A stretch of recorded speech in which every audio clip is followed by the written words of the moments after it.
भारत मसलार 25तम भारत प्रतिभा सम्मान प्रतिवर्ष परि चलित वर्ष निजर परंपरा को अक्षुण्ण रखी भारत मसला कंपानी पक्षरु 25 वर्ष पूर्ति 7 तारिख गणेश चतुर्थी दिन पालन हेबाकु जाउछि।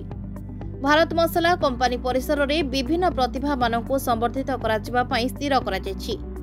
प्रतिभा वैज्ञानिक डॉक्टर सरोज कुमार पाणिग्राही, रविनारायण सेनापति, डॉक्टर गायत्री बाला पंडा, सीताराम अग्रवाल और नमिता अग्रवाल और अन्य प्रतिभा मानकु सम्मानित कराजिबार कार्यक्रम रहिछि बोली कंपानीर अध्यक्ष सुरेंद्रनाथ पंडा प्रकाश करिसेंति। उपस्थित जीएम अरुण कुमार नायक, निर्देशक सुमंत कुमार पंडा, दिगंत कुमार पंडा, trustee Praful Kumar Singh, GM Ashwini Kumar Das, GM Navkrishna प्रधान प्रमुख उपस्थित थिले। निरंजन महापात्र को report A1 Odisha TV news.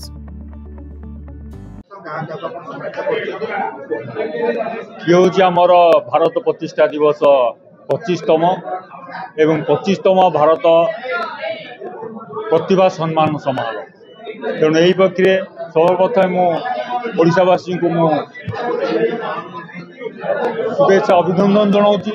7 तारिख दिन आपण मैंने पहुँची यही आमर भारत मसलार प्रतिष्ठा दिवस रे भारत प्रतिभाविद मान को सम्मान जनाई आम आमर उत्साहित करवा एवं से कार्यक्रम को बहुत आग को नवा।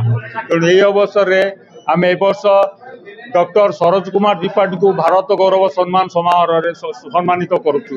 ता सहित डॉक्टर कवि नारायण सेनापति को जी आईएएस ऑफिसर आम सेवा भारत सम्मान सम्मानित करुचु।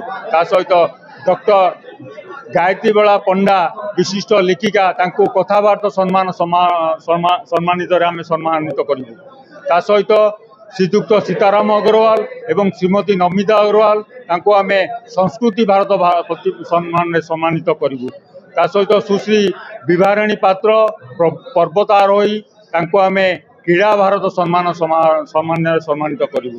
ता सहित युक्त 2 विद्या भारत सम्मान युक्त 2 कला आम करुचु चिन्मयी पात्र एवं युक्त 2 विद्या भारत सम्मान वाणिज्य आम सलीबा साहू एवं प्रज्ञा परिमिता गिरी जहाँ को युक्त 2 विज्ञान आम सम्मानित करुचु।